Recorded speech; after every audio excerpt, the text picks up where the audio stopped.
injection. That means we are going to now inject the fuel into the system. So instead of now preparing the mixture outside the carburetor, we will think of directly introducing the fuel into the combustion chamber the way we are introducing in the CI engine. CI engine सारखं आपल्याला fuel जर आतमध्ये introduce करता आलं आणि आतमध्येच जर mixer तयार करता आला तर मग आपल्याला थोड्याफार प्रमाणात आपल्याला या गोष्टीवरती कंट्रोल करता येईल.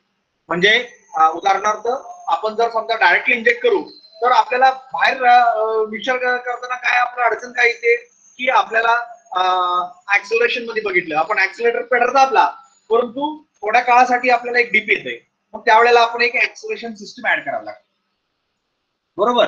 मग अशा प्रत्येक गोष्टीसाठी एक वेगळी सिस्टम प्रत्येक गोष्टीसाठी आयडलिंगसाठी एक सिस्टम जोकिंग स्टार्टिंग साठी एक सिस्टम ऍक्सेलरेशन साठी एक सिस्टम इकॉनॉमायझर साठी दुसरी सिस्टम अशा ऍड करून करून करून आपण आता त्या कार्बोरेटरला एवढं कॉम्प्लिकेटेड केलं की it becomes costly and still it is not to that extent reliable able to solve all the problems. म्हणजे एवढं कॉम्प्लिकेटेड होऊन सुद्धा ते सगळं प्रॉब्लेम सॉल्व्ह करेल का नाही याची गॅरंटी आपल्याला नाही. मग आपण काय विचार करतोय की आपण आता जर समजा फ्युएल आपण डायरेक्टली आपण पाहिजे त्या वेळेला पाहिजे तेवढ्या प्रमाणात जर फ्युएल डायरेक्टली आपल्याला जर कंबशन चेंबर मध्ये इंट्रोड्यूस करता आलं then all the problem is going to solve. कारण आपल्याला बेसिकली काय आपण करतोय की फ्युएल आपल्याला कंबशन चेंबर पर्यंत पोहोचवायचं आहे आणि तेच तर आपण कार्बोरेटरच्या मदतीने करतोय. बरोबर का. मग आपण काय कधी मिक्सर वाढवतोय कधी मिक्सरची क्वांटिटी वाढवतोय किंवा मिक्सरची क्वांटिटी कमी करतोय. मग समजा आपल्याला मिक्सरची क्वांटिटी वाढवायची असेल तर आपल्याला एअरची क्वांटिटी वाढवता येईल आणि फ्युएल त्या प्रमाणात वाढवता येईल. बरोबर. आणि समजा मिक्सरची क्वांटिटी कमी करायची असेल तर एअरची क्वांटिटी कमी करून आपण फ्युएलची क्वांटिटी पण कमी केली तर तेच आपल्याला साध्य करता येईल. म्हणून मग आपण we started thinking of injecting the fuel into the combustion chamber. Combustion chamber मध्ये फ्युएल डायरेक्टली इंट्रोड्यूस करायचा आपण मग आपण विचार करतो तिथं. तर आपण आता काय मग विचार करणार की आपल्याला आता फ्युएल डायरेक्टली इंट्रोड्यूस करायचं आहे. फ्युएल डायरेक्टली इंट्रोड्यूस करायचं आहे. मग आता फ्युएल जर डायरेक्टली इंट्रोड्यूस करायचं असेल तर काय काय आपल्याला महत्वाचं आहे. तर आतमध्ये फ्युएल इंट्रोड्यूस केल्यानंतर पहिली गोष्ट आपल्याला एक गोष्ट ध्यानात ठेवायला पाहिजे की we have to achieve uniform distribution of the fuel in the cylinder. ज्या सिलेंडर मध्ये आपण इंजेक्शन करणार आहे तिथं युनिफॉर्म डिस्ट्रीब्युशन फ्युएलचं झालं पाहिजे पहिली गोष्ट. आता ही एका सिलेंडर मध्ये बदल पण फक्त एका सिलेंडर मध्ये नाही सगळ्याच सिलेंडर मध्ये ही गोष्टी झाल्या पाहिजे. म्हणजे एका सिलेंडर मध्ये जेवढ्या युनिफॉर्मिटीनं ती झालंय तेवढ्याच युनिफॉर्मिटीनं ती दुसऱ्या सिलेंडर मध्ये पण झालं पाहिजे.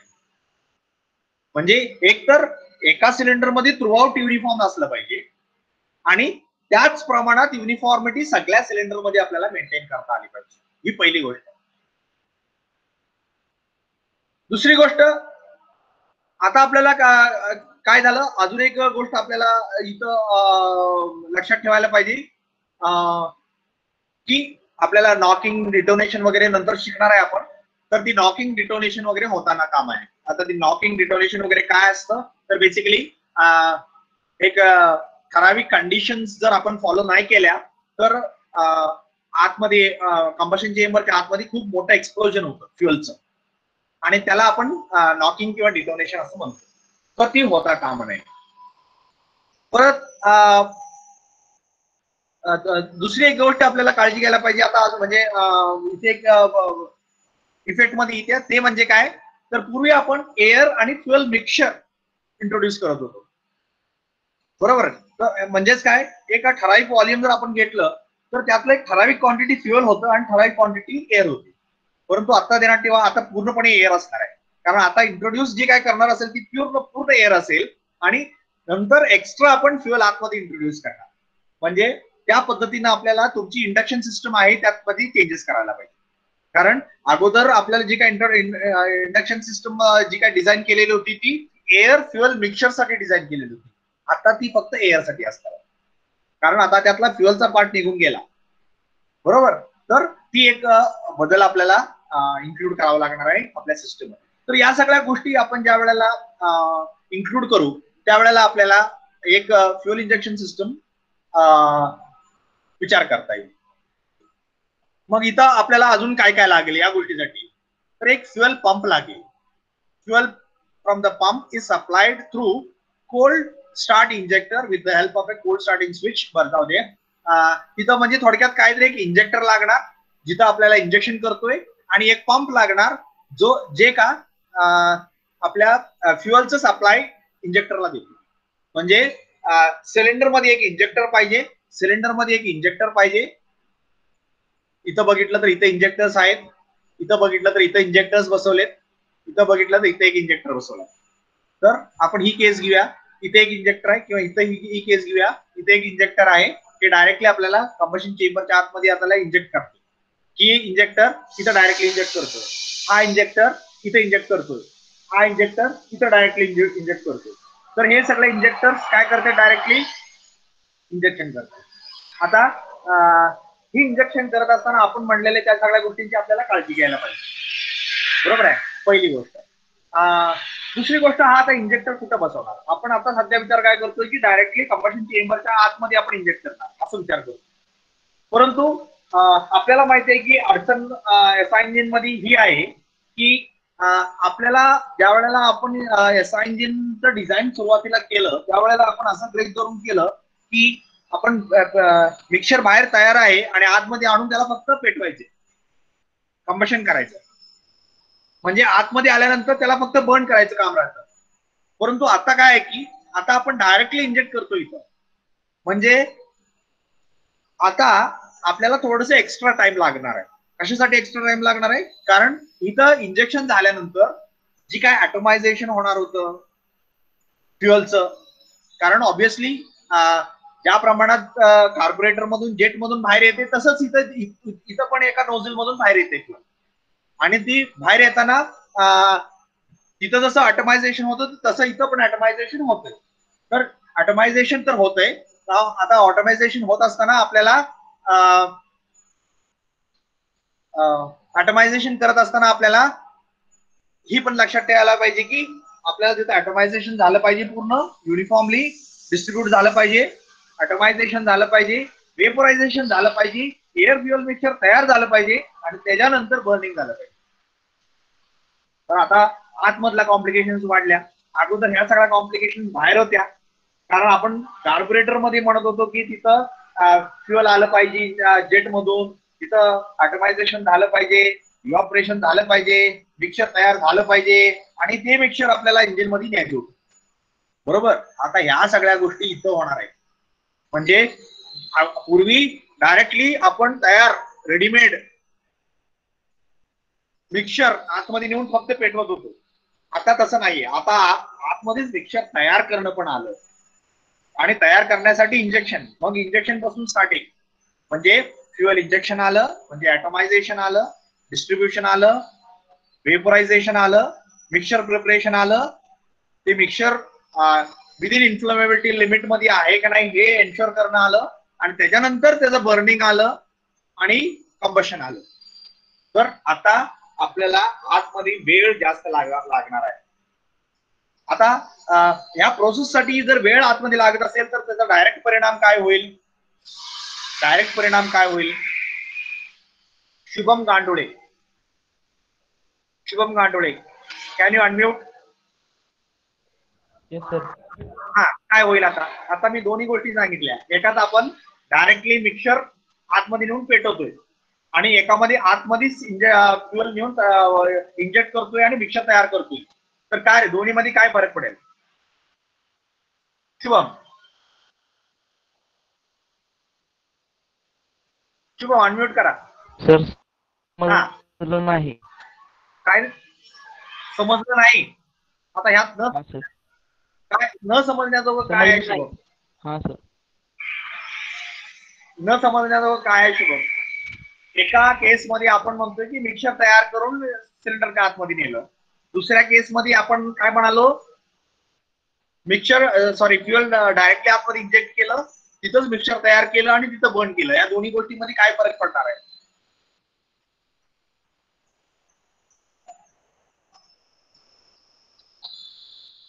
काय परिणाम होईल इंजिनवरती? एक अंदाज बांधा की. इंजिन स्पीड कमी होईल. Very very very good. इंजिनचं स्पीड काय होईल? कमी होईल. कमी होईल. Very good answer. Okay, you can unmute. तर हे होतं आन्सर. का? तर आता आतमध्ये जी काही गोष्टी होत आहेत त्या गोष्टींना जास्त वेळ लागतोय. आतापर्यंत आपण जर स्पीड ठेवलं 4000, 5000, 6000, 10000 असे आयसी एसआय इंजिनचं स्पीड बद्दल बोलतो, परंतु आता ते शक्य नाहीये. आता स्पीड कमी करावं लागणार. का कमी करावं लागणार? आतमध्ये सगळ्या गोष्टी होण्यासाठी आपल्याला जास्त वेळ द्यावा लागतोय.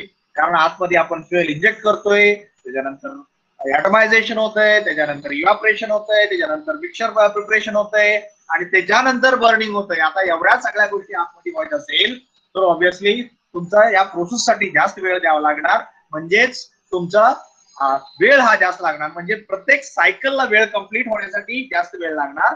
म्हणजेच in other words the engine speed is going to decrease. Very good, Shubham Gandole. Now, आता हे बेसिकली इतर एक डिफरंट एलिमेंट्स लागतात. म्हणजे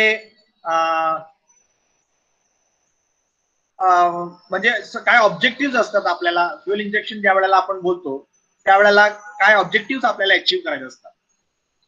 तर काय काय ऑब्जेक्टिव्ह असतात? पॉवर आउटपुट, म्हणजे आपल्याला मॅक्झिमम पॉवर आपल्याला आउटपुट मिळणं ही कुठल्या इंजिनची अपेक्षा असते, कुठल्याही, मग ते कार्बोरेटर सिस्टम असो किंवा फ्युएल इंजेक्शन असो. परंतु इथं तर आपल्याला बेसिकली तीच आहे. कारण आपल्याला आपण त्या कार्बोरेटर मधून इकडे काय येतोय, कारण तिकडे काय त्रुटी आहेत म्हणून. मग आपण इथं काय काय अचीव्ह करणार आहे ते जास्त महत्वाचं आहे. तर आपल्याला आउटपुट भरपूर पाहिजे आणि सायमल्टेनियसली फ्युएल एफिशियन्सी पाहिजे. का? आपण तिथं काय म्हणालो, आपण जर पॉवर आउटपुट जर जास्त टार्गेट ठेवलं तर फ्युएल एफिशियन्सी कमी होते आणि फ्युएल एफिशियन्सी टार्गेट ठेवलं तर पॉवर आउटपुट कमी होते. म्हणजेच हे आपल्याला आता सायमल्टेनियसली इथं अचीव्ह करायला हवं आहे. कारण आपण नेक्स्ट सिस्टम कडे जातोय, नेक्स्ट व्हर्जन कडे जातोय. हा डेफिशियन्सी आहे किंवा हा ड्रॉबॅक आहे किंवा हा डिमेरिट आहे किंवा हा काय म्हणजे डिसएडव्हान्टेज आहे, तो ओव्हरकम करण्यासाठी आपण पुढच्या स्टेजला जातोय. म्हणजे ह्या दोन्ही गोष्टी आपल्याला सायमल्टेनियसली अचीव्ह करता आल्या पाहिजे. म्हणजे पॉवर तर मिळाले पाहिजे पण at the same time fuel efficiency सुद्धा मिळायला पाहिजे. आणि this is one of the basic reason why we go for fuel injection system rather than carburettor system. त्याच्याबरोबर काय काय पाहिजे आपल्याला? Emission performance also has to be better. Emission सुद्धा व्यवस्थित आपल्याला मिळायला पाहिजेत. म्हणजे आपल्याला माहितीये आजकाल आपल्याला जी काही एमिशन्स आहेत ते स्ट्रिंजंट नॉर्म्स आहेत, जे काय नियम आहेत ते खूप कडक आहेत आणि ते नियम पाळणं गरजेचं आहे. नाहीतर मग आपल्याला गाडी मार्केटमध्ये आणता येत नाही.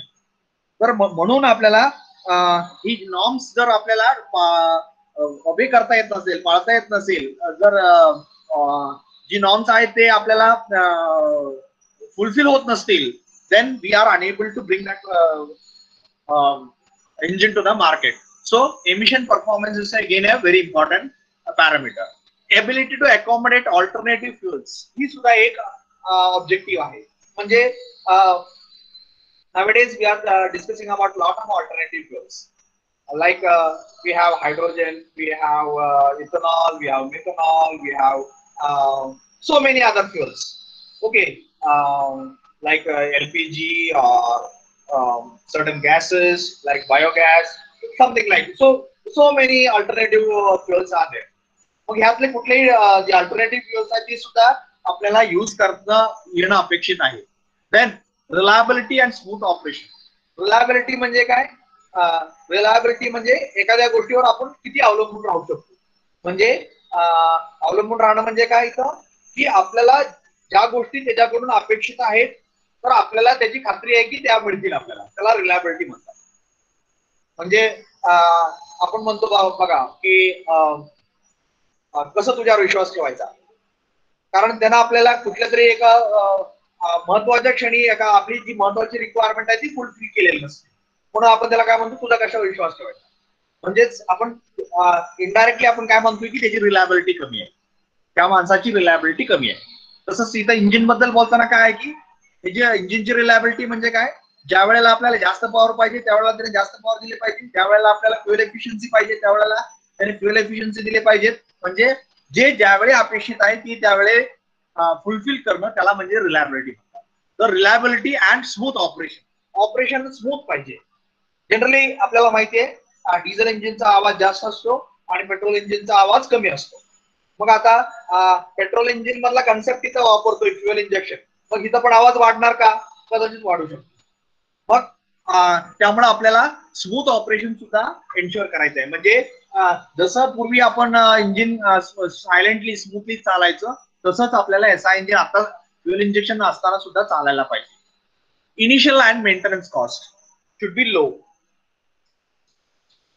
ऑब्विसली कुठलेही मॉडिफिकेशन करा किंवा कुठलेही डेव्हलपमेंट करा आपल्याला इतर आपल्याला असतातच. म्हणजे इनिशियल कॉस्ट सुद्धा लेस पाहिजे आणि मेंटेनन्स कॉस्ट सुद्धा लेस पाहिजे, कमी पाहिजे. डायग्नोस्टिक कॅपॅसिटी म्हणजे काय, त्यात काय प्रॉब्लेम आला तर आपल्याला सहज आपल्याला तो रेक्टिफाय करता आला पाहिजे. म्हणजे काहीतरी प्रॉब्लेम त्या सिस्टम मध्ये आला तर आपल्याला ती सहज शोधता आला पाहिजे, रिपेअर करता आला पाहिजे. त्याला आपण डायग्नोस्टिक्स कॅपेबिलिटी म्हणतो. म्हणजे असं होता कामा नये की आपली आता गाडी इंजेक्शन सिस्टम वापरले आणि रस्त्यामध्ये गाडी बंद पडली, आता आपल्याला ती गाडी तिथं सोडून कंपनीत जावं लागेल, मग कंपनीतला माणूस येणार, मग ती गाडी चालू करणार आणि मग आपण पुढचा प्रवास करणार, असं होतं काम. आपल्याला काय प्रॉब्लेम आहे ते सहज आपल्याला समजता आलं पाहिजे आणि ती ओव्हरकम करता आलं पाहिजे. रेंज ऑफ एन्व्हायरमेंटल ऑपरेशन आणि वेगळ्या वेगळ्या एन्व्हायरमेंटल ऑपरेशनला ती सुटेबल पाहिजे. म्हणजे आपण कार्बोरेटर डिस्कस करताना आपण वेगळ्या वेगळ्या कंडिशन घेऊन बघा डिस्कस केलं की माझी गाडी रत्नागिरीमध्ये आहे आणि मग नंतर मी हिमाचल प्रदेशमध्ये सिमलाला गेलो तर काय होईल, तर तिथं प्रॉब्लेम द्यायला चालू केलं का, हाईट वाढली, हाईट वाढल्यानंतर तुमचं कार्बोरेटर वेगळ्या प्रकारे बिहेव करावं लागेल, बरोबर आहे. Altitude compensation devices has to be use. त्या कंडिशन मध्ये आपण असं म्हणालो की altitude compensation devices has to be use. तर इथं तशी गरज नाही वाचली पाहिजे. वेगळ्या वेगळ्या ऑपरेशन रेंजला ते एन्व्हायरमेंटल ऑपरेशन रेंजला ते ऍडजस्ट आपल्याला ऍडजस्टेबिलिटी पाहिजे ऑटोमॅटिकली. अँड इंजिन ट्युनिंग म्हणजे ऑब्विसली इंजिन व्यवस्थित चाललं पाहिजे. So these are the requirements or objective of a fuel injection system. Fuel system म्हणजे एखादे फ्युएल इंजेक्शन सिस्टम वापरायचे असेल तर आपल्याला या सगळ्या गोष्टी त्यातून अपेक्षित आहेत. म्हणजे पॉवर भरपूर पाहिजे, एफिशियन्सी पण पाहिजे, एमिशन्स कमी पाहिजे, वेगळे वेगळे फ्युएल अकाउंटेंट त्यात यूज करता आले पाहिजेत, त्या इंजिनची रिलायबिलिटी पाहिजे, ऑपरेशन स्मूथ पाहिजे, इनिशियल कॉस्ट आणि मेंटेनन्स कॉस्ट दोन्ही कमी पाहिजे, त्यात काय फॉल्ट आला तर ते लगेच समजला पाहिजे, वेगळ्या वेगळ्या ऍटमॉस्फिअर मध्ये आपल्याला ते वापरता आले पाहिजे आणि ओव्हरऑल इंजिनचं ऑपरेशन चांगलं पाहिजे. So these are some of the requirements of a fuel injection system. The primary difference between the carburetor and fuel injection system is that the fuel engine atomizes the fuel through a small nozzle under high pressure, while a carburetor relies on suction created by intake air accelerator through a venturi tube draw the fuel into airstream. Basically, तर ही इथला primary difference सांगितला. दोन्ही system मधला difference इथे सांगितला. काय difference, एकामध्ये काय करतोय आपण डायरेक्टली फ्युएल इंजेक्ट करतोय, दुसऱ्यामध्ये काय करतोय जी सक्शन इंजिन मध्ये तयार झाले ती सक्शन आपण वापरतोय आणि एका जेट मधून फ्युएल बाहेर काढून घेतोय आणि तिथं मिक्सर तयार करतोय कार्बोरेटरच्या बॅरल मध्ये आणि तो सप्लाय करतोय. हे बेसिक डिफरन्स आहे. Injection systems are there are two type. One is single point injection and second is multi point injection. Single point इंजेक्शनला आपण टोटल बॉडी इंजेक्शन असं म्हणालो आणि मल्टी पॉइंट इंजेक्शनला पोर्ट इंजेक्शन असं नाव. तर ही दोन बेसिक टाइप्स आहेत. Single point injection and port injection, multi-point injection. Okay. Survase Pawar Survase. Sorry, Saurav Pawar. Yes, sir.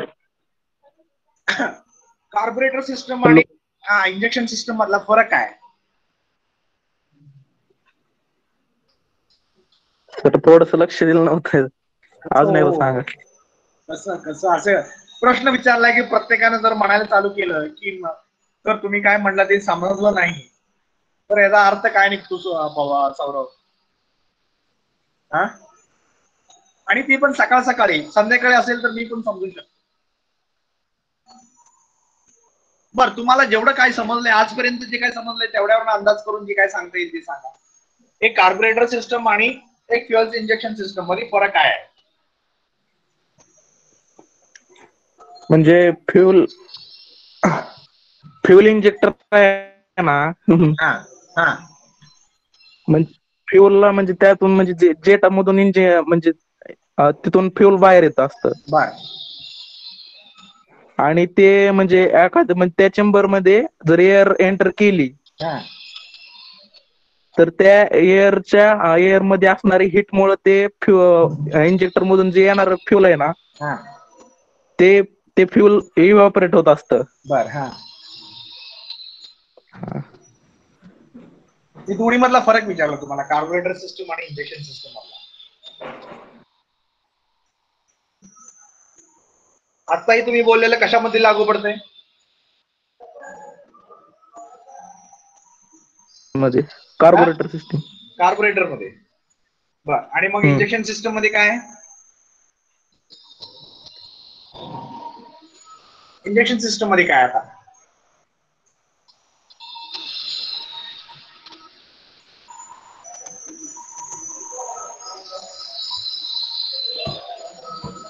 आता तुम्हाला विथ फिगर दाखवतो. हा, ही दिसतंय, ही कार्बोरेटर सिस्टम. यात काय दिसतंय?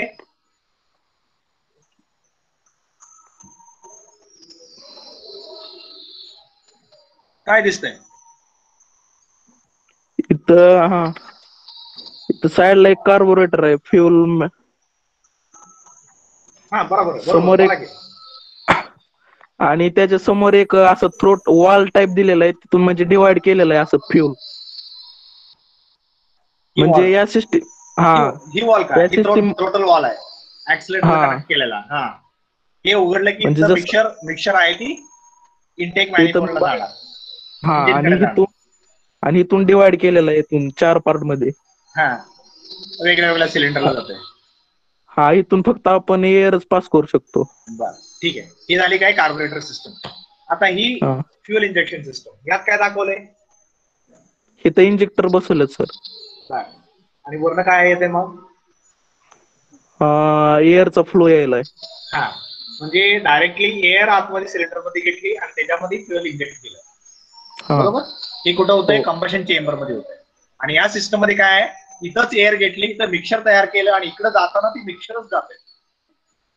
म्हणजे या सिस्टम मध्ये मिक्सर बाहेरच तयार करून पाठवतोय, ह्याच्या आतमध्ये मिक्सर आतमध्ये तयार होतोय. हा बेसिक डिफरन्स आहे. हम्म. बरोबर. हो. Okay. Rakesh Birajdar, Rakesh Birajdar, Rakesh,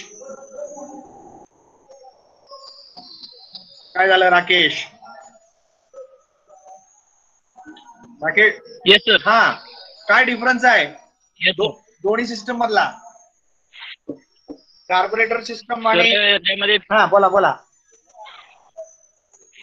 carburettor system मध्ये मिक्सचर वेगळीकडे तयार केले जाते, कंबशन चेंबर पासून इंजिनच्या बाहेर तयार करतो. बरं. आणि येस सर, त्या सिलच्या बाहेर फ्युल मिक्सचर तयार केले जाते.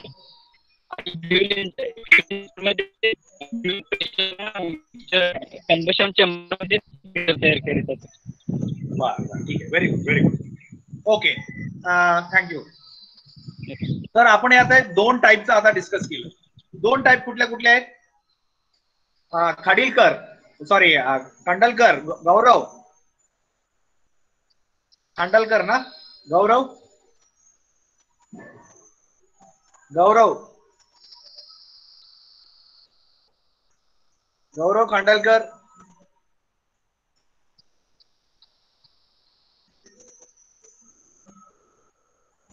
झोपला वाटतं गौरव सकाळ सकाळी.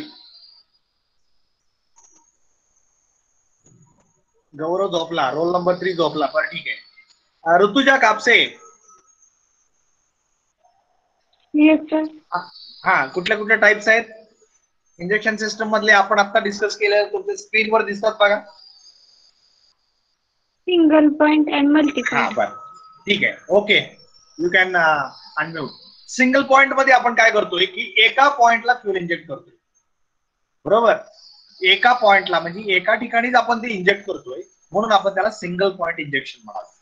तर आताही तुम्हाला स्क्रीनवरती दिसतंय ते सिंगल पॉइंट इंजेक्शन म्हणजे इथंच आपण इंजेक्ट करतोय.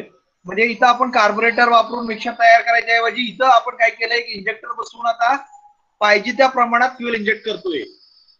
आतापर्यंत पाहिजे ते फ्युएल तेवढ्या प्रमाणात फ्युएल बाहेर आणण्यासाठी आपल्याला वेगळ्या वेगळ्या सिस्टम वापरावं लागल्या. आयडल सिस्टम वापरावं लागली, कधी जोक वापरावं लागला, कधी ऍक्सेलरेशन सिस्टम वापरावं लागली, अशा वेगळ्या सिस्टम वापरावं लागल्या.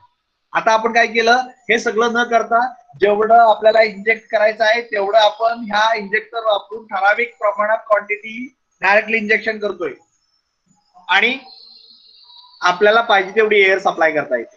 मग आता पाहिजे तेवढी एअर सप्लाय केली आणि त्यात पाहिजे तेवढं फ्युएल इंजेक्ट केलं की जे काय मिक्सचर तयार होईल ते डायरेक्ट जाईल. त्याला सिंगल पॉइंट इंजेक्शन असं म्हणतात. इथं मल्टी पॉइंट इंजेक्शन झालं. इथं मल्टी पॉइंट इंजेक्शन झालं. हे मल्टी पॉइंट इंजेक्शन म्हणजे काय, इथं एक इंजेक्टर बसवलं, इथं एक इंजेक्टर बसवलं, इथं एक इंजेक्टर आणि इथं एक इंजेक्टर. 4 सिलेंडर इंजिनसाठी 4 इंजेक्टर बसवले 4 सिलेंडर वरती आणि इथं पण इंजेक्शन होतं, इथं पण इंजेक्शन होतं, इथं पण इंजेक्शन होतं, इथं पण इंजेक्शन होतं. म्हणजेच काय तर मल्टी पॉइंट इंजेक्शन सिस्टम. आणि मल्टी पॉइंट इंजेक्शन सिस्टमला शॉर्ट फॉर्म आहे MPFI. काय MPFI, multi point fuel injection system. Okay. आणि आपल्याला बेसिकली आजकाल या नावानं ही जास्त सिस्टम फेमस आहे. कुठल्या नावानं, multi point fuel injection system, MPFI system. म्हणजे आपण डायरेक्टली फ्युएल इंजेक्शन सिस्टम असं म्हणत नाही त्याला, आपण जनरली त्याला आता multi point fuel injection system असं म्हणतो. कारण multi point fuel injection system जास्त प्रमाणात वापरली जाते, single point fuel injection system कमी प्रमाणात वापरली जाते. बरोबर. आपण त्यामुळं in general fuel injection system in SI engine is many times called as MPFI system. म्हणजे डायरेक्टली ती MPFI म्हणतात. इंजेक्टर बसवलं की त्याला MPFI म्हणून टाकतात. म्हणजे जसं मी मगाशी म्हणालो की मला टूथपेस्ट पाहिजे असेल तर मी त्याला कोलगेट म्हणणार. बरोबर. किंवा फ्युएल इंजेक्शन पंप पाहिजे असेल तर मी त्याला बॉश पंप पाहिजे असं म्हणणार. कारण ती नाव ती प्रॉडक्ट एवढ्या प्रमाणात पॉप्युलर झालेलं असतंय की ती नाव सिनॉनिमस झालं. बरोबर का. म्हणजे तुम्हाला माहित असेलच की बऱ्याच प्रमाणात आपण आता कोल्ड्रिंक पाहिजे असेल तर पेप्सी पिवा म्हणतो. तशा प्रकारे म्हणजे पेप्सी एवढ्या प्रमाणात फेमस झालं की कोल्ड्रिंकला सिनॉनिमस टर्म झालं पेप्सी. तसं MPFI सिनॉनिमस झाले कशाला, इंजेक्शन सिस्टमला. म्हणजे जनरली काय करतात लोक, injection system fuel injection SI मध्ये वापरलं की त्याला MPFI म्हणून टाकतात. पण not necessarily it is multi point fuel injection. Okay. Multi point fuel injection system are of 2 types, single point और मल्टी पॉइंट. सिंगल पॉइंट मध्ये आपण काय केलं, एकच एका पॉइंटला इंजेक्शन केलं आणि ते मिक्सचर तयार करून आपण वेगळ्या सिलेंडरला पाठवले. ही सुद्धा मल्टी पॉइंट फ्युएल इंजेक्शन आहे. या मल्टी पॉइंट फ्युएल इंजेक्शन मध्ये आपण परत इथे एक वेगळा प्रकार वापरला, याला आपण पोर्ट इंजेक्शन सिस्टम म्हणतो. पोर्ट इंजेक्शन सिस्टम, याला आपण काय म्हणलो, पोर्ट इंजेक्शन सिस्टम. कारण इथं आपण कुठे इंजेक्ट केलं, इनलेट पोर्ट पाशी. तर इथे एक इनलेट पोर्ट आहे, इथे एक इनलेट पोर्ट आहे, इथे एक इनलेट पोर्ट आहे, इथे काय, तर आपण पोर्ट इंजेक्शन करतो. मग याला काय म्हणणार आपण, पोर्ट इंजेक्शन सिस्टम असं म्हणणार. तर ती या गोष्टी यात लिहिले. एक पोर्ट इंजेक्शन सिस्टम आहे, generally multi point fuel injection system मध्ये वापरतो. आणि दुसरं टोटल बॉडी इंजेक्शन आहे, जी सिंगल पॉइंट, म्हणजे ही जी आहे ही सिंगल पॉइंट इंजेक्शन झालं. बरोबर. आणि हे जे आहे हे पोर्ट इंजेक्शन झालं, कारण आपण इंजेक्शन पोर्ट मध्ये केलं. आणि याला नाव आहे GDI, म्हणजे gasoline direct injection system. GDI that is gasoline direct injection, याला नाव आहे GDI. बरोबर. तर ही झालं single point injection system. Okay. याला मॅनिफोल्ड इंजेक्शन सिस्टम असं पण म्हणतात. सिंगल पॉइंट इंजेक्शन सिस्टम किंवा मॅनिफोल्ड इंजेक्शन सिस्टम असं पण म्हणतात. तर याला नाव काय आहे? Manifold injection. का? इनलेट मॅनिफोल्ड मध्ये आपण इंजेक्ट केलं, एकच इंजेक्टर वापरलं, डायरेक्टली इनलेट मॅनिफोल्ड मध्ये फ्युएल इंजेक्ट केलं, इनलेट मॅनिफोल्ड मधून ही इनलेट पोर्ट मध्ये जाणार आणि इनलेट पोर्ट मधून इंजेक्ट सिलेंडरला जाणार. तर इथं इनलेट मॅनिफोल्ड मध्ये मिक्सर तयार झालं म्हणून आपण मिक्सर तयार केलं म्हणून आपण त्याला मॅनिफोल्ड इंजेक्शन म्हणतो. म्हणजेच हे सिंगल पॉइंट इंजेक्शन झालं. हे मल्टी पॉइंट इंजेक्शन मध्ये मोडतंय, परंतु याला पोर्ट इंजेक्शन असं म्हणतोय आपण. आता पोर्ट इंजेक्शन का? तर इथं पोर्ट मध्ये इंजेक्ट करतो आणि याला आपण काय म्हणणार? याला GDI म्हणालो, that is gasoline direct injection असं म्हणालो. का? आपण डायरेक्टली सिलेंडरच्या आतमध्ये इंजेक्ट केलं. म्हणजे थोडक्यात काय, कुठं आपण फ्युएल इंजेक्ट करतो या बेसिसवरती आपल्याला काय टाइप्स पडलेले आहेत. बरोबर?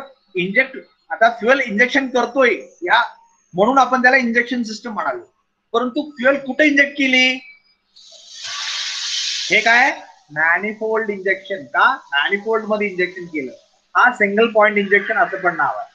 हे मल्टी पॉइंट फ्युएल इंजेक्शन आहे, परंतु याला नाव काय? पोर्ट इंजेक्शन सिस्टम, कारण आपण पोर्ट मध्ये इंजेक्ट केलं. आणि हे काय?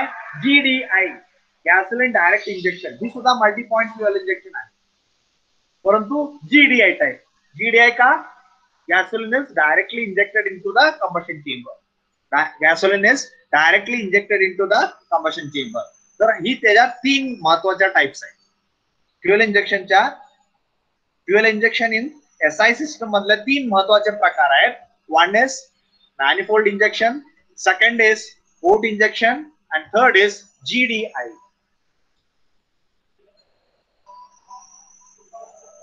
ऋषिकेश देशमुख. ऋषिकेश देशमुख.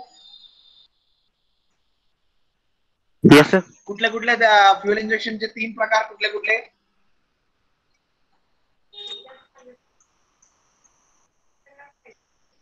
फ्युएल इंजेक्शनचे 3 प्रकार कुठले कुठले? Single, multiple. सिंगल आणि मल्टिपल. बर, ही काय? ऋषिकेश. सिंगल. सिंगल. याला काय नाव मी सांगितलं आता?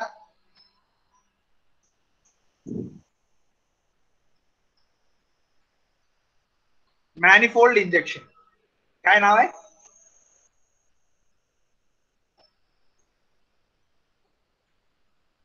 काय झालं? डायरेक्टली लॉग आउट का? खूप प्रश्न विचारला की डायरेक्टली बाहेरच पडायचं. Very good. रोहन भंडारे. रोहन भंडारे. हा, ही कुठली सिस्टम आहे? बोला की. हा, ही कुठली सिस्टम आहे? बोला बोला बोला. हॅलो रोहन. कळत नाही? अहो मराठीत सांगितलं की, आता न कळलं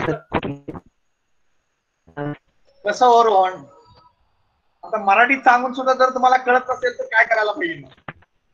चित्र दाखवतोय, चित्रातलं तुम्हाला लहान मुलांना जसं कावळा, गाई, बैल असं वेगळं वेगळं चित्र दाखवून शिकवतो, तसं मी चित्र दाखवून तुम्हाला सांगतोय की इथं.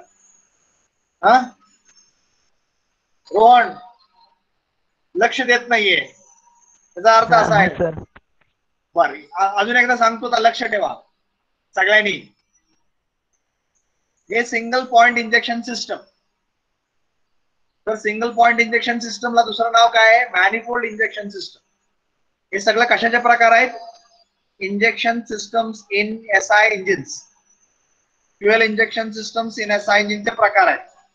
ही कुठला प्रकार आहे? फर्स्ट प्रकार सिंगल पॉइंट इंजेक्शन सिस्टम. याला दुसरं नाव काय आहे? Manifold injection system. का नाव आहे manifold injection system? Inlet manifold. Manifold आपल्याला ऐकलं असेल, आपल्याला इंजिनचे कॉम्पोनंट डिस्कस केले त्यावेळेला आपण एक इनलेट मॅनिफोल्ड आणि एक्झॉस्ट मॅनिफोल्ड असं 2 कॉम्पोनंट डिस्कस केले. तर इनलेट मॅनिफोल्ड म्हणजे ज्या मॅनिफोल्ड मधून, ज्या पाइपिंग सिस्टम मधून आपल्याला एअर किंवा मिक्सर जी सप्लाय आपल्याला कंबशन चेंबरला देतो त्याला त्या पार्टचं नाव आहे मॅनिफोल्ड. आणि त्या मॅनिफोल्ड मध्ये आपण इथं एक इंजेक्टर वापरून त्याला इंजेक्ट करतोय आणि इथं तयार झालेलं मिक्सचर योग्य प्रमाणात हा वॉल्व वापरून म्हणजे हा टोटल वॉल्व वापरून आपण पुढे सप्लाय चारही सिलेंडरला देतोय. काय हे झाला सिंगल पॉइंट इंजेक्शन म्हणजेच मॅनिफोल्ड इंजेक्शन. हे मल्टी पॉइंट फ्युएल इंजेक्शन आहे, परंतु ह्याला नाव काय आहे port injection. PORT port. Port injection का ही इनलेट पोर्ट आहे. इथं आपण त्याला मॅनिफोल्ड म्हणालो, इथे येताना काय म्हणतोय पोर्ट. पोर्ट म्हणजे आपल्याला बघा आपण पोर्ट शब्द कुठे वापरला अजून टू स्ट्रोक इंजिन मध्ये वापरला. जी होल आहे जिथून आतमध्ये मिक्सचर येतं त्याला आपण पोर्ट म्हणतो. तसं इथं जी होल आहे ह्या ही झालं पोर्ट आणि या पोर्ट पशी आपण इंजेक्ट करतोय म्हणून आपण याला पोर्ट इंजेक्शन असं म्हणतो. बरोबर. इथं या पोर्ट पशी एक इंजेक्टर वापरला, इथे या पोर्ट पशी एक, या पोर्ट पशी एक, या पोर्ट पशी एक आणि ही पोर्ट ओपन झालं की मिक्सचर आतमध्ये जाणार. ही पोर्ट कशानं ओपन होतंय वॉल्वनं. पोस्ट स्ट्रोक इंजिनचा विचार केला तर पोर्ट इनलेट पोर्ट कशानं ओपन होतंय वॉल्वनं. एक मशरूम टाइप वॉल असतो तो खाली वरती होतो आणि त्या पद्धतीनं तुमचा पोर्ट आहे ती ओपन किंवा क्लोज होतो. आपल्याला वॉल ऑपरेटिंग सिस्टम आपण डिस्कस केलेली आहे फर्स्ट चॅप्टर मध्ये. तर याला काय नाव दिलं मग पोर्ट इंजेक्शन सिस्टम. हा सुद्धा मल्टी पॉइंट फ्युएल इंजेक्शनचा एक प्रकार आहे. हा तिसरा मल्टी पॉइंट फ्युएल इंजेक्शन, याला नाव काय आपण दिलं gasoline direct injection. Direct injection, direct injection, direct injection. का डायरेक्टली फ्युएल कंबशन चेंबर मध्ये आपण इंजेक्ट करतोय. इथं इंजेक्टर अशा प्रकारे बसवला की फ्युएल आपण ना पोर्ट मध्ये पशी इंजेक्ट करतोय ना मॅनिफोल्ड मध्ये इंजेक्ट करतोय, पण डायरेक्टली कुठे करतोय कंबशन चेंबरच्या आतमध्ये करतोय. म्हणून आपण याला काय नाव दिलं डायरेक्ट इंजेक्शन सिस्टम. आणि हे वापरतोय गॅसोलिन साठी म्हणजे पेट्रोल साठी, म्हणून आपण याला नाव दिलं गॅसोलिन डायरेक्ट इंजेक्शन. म्हणजेच आपण याला शॉर्ट फॉर्म काय वापरतो GDI. GDI gasoline direct injection. हा झाला मॅनिफोल्ड इंजेक्शन, हा झाला पोर्ट इंजेक्शन आणि हा झाला GDI म्हणजेच gasoline direct injection. Ajit Gaikwad. Ajit Gaikwad. Ajit.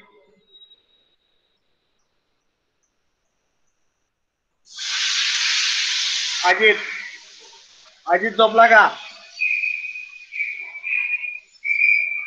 सकाळ सकाळी अजित झोपला. बर. Okay. Roll number 19 absent. Sachin Sutar. Sachin सुतार.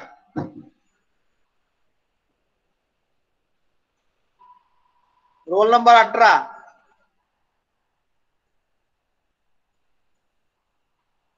मित्र आहे वाटतं. एक तर रोल नंबर जवळ आहे 18 19 आणि दोघं पण झोपलेत सकाळ सकाळी. सचिन सुतार अनम्यूट करा. Okay. 18 can be also marked as absent. See, this is not a fair. Sachin Sutar, Ajit Gaikwad, Diksha. Yes, sir. कुठल्या कुठल्या इंजेक्शन सिस्टम मधले कुठल्या कुठल्या प्रकार सांगा मला. हा कुठला प्रकार आहे आता स्क्रीनवरती मल्टी आणि सिंगल. सिंगल आणि मल्टी पॉइंट. बर. हे कुठला आहे आता जी स्क्रीनवरती दिसतोय ते सिंगल. याला दुसरं नाव काय आहे? Yes good. Manifold injection. हे कुठला आहे? Port injection. Very good. हे मल्टी पॉइंट फ्युएल इंजेक्शन प्रकार आहे. आणि हे कुठला आहे?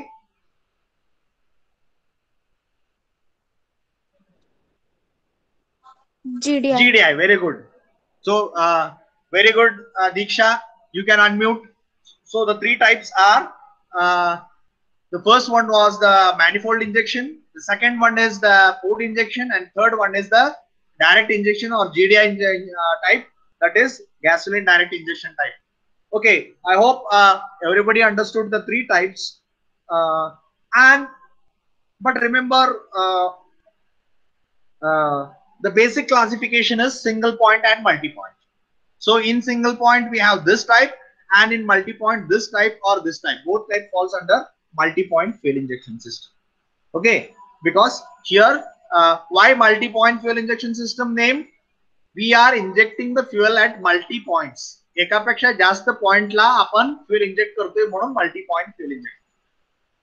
बर, आता यात काय काय पाहिजे? तर एक इंजेक्शन सिस्टम मध्ये आपल्याला भरपूर काय काय गोष्टींची गरज असते. तर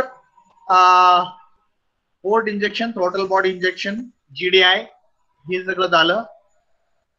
बर, याच्या पुढे जायच्या अगोदर आपण इन जनरल एक्सप्लेन करूया की काय काय लागतं. एक पंपिंग एलिमेंट लागतो. पंपिंग एलिमेंट म्हणजे एक पंप लागतो. पंपिंग एलिमेंट जो का फ्युएलला पंप करेल. तिथे एक पंप आहे बघा, एक पंपिंग एलिमेंट लागतो. एक मीटरिंग एलिमेंट लागतो. मीटरिंग एलिमेंट कशासाठी? तर जी काय फ्युएल पुढे जाणार आहे ते योग्य प्रमाणात पुढे मेजर करून पुढे पाठवण्यासाठी एक मीटरिंग एलिमेंट लागतो. म्हणजे जी काय फ्युएल जाणार आहे पुढं ती योग्य प्रमाणात गेलं पाहिजे. एक मिक्सिंग एलिमेंट लागतो. एक मिक्सिंग एलिमेंट लागतो. आणि त्या मिक्सिंग एलिमेंट फंक्शन काय असणार आहे की एकदा का ती इंजेक्शन झालं की ती फ्युएल आणि एअरला योग्य प्रकारे मिक्सचर तयार करेल. परत एक मीटरिंग कंट्रोल लागतो. मीटरिंग कंट्रोल म्हणजे काय? तर आपल्याला ती जी काय मीटरिंग आपण करणार आहे त्याचं कंट्रोल पाहिजे. म्हणजे वेगळ्या वेगळ्या कंडिशनला ती वेगळ्या वेगळ्या प्रमाणात आपल्याला ती फ्युएल मीटरिंग करून पाठवता आलं पाहिजे. आपल्याला कंटिन्युअसली आपण चावी ओपन केली की एकसारखं पाणी येतं तसं पाहिजे का? तर तसं नाहीये. वेगळ्या वेगळ्या कंडिशन मध्ये वेगळ्या वेगळ्या प्रमाणात आपल्याला ती कंट्रोल करता आलं पाहिजे. डिस्ट्रीब्युशन एक एलिमेंट पाहिजे. डिस्ट्रीब्युशन एलिमेंट म्हणजे काय? तर आपण आता इथं बघितलं की आपल्याला मिक्सचर तयार झाल्यानंतर ती वेगळ्या वेगळ्या सिलेंडरला आपल्याला डिस्ट्रीब्यूट करायचं. तर ती डिस्ट्रीब्युशन एकसारखं झालं पाहिजे म्हणून एक डिस्ट्रीब्युटिंग एलिमेंट पाहिजे.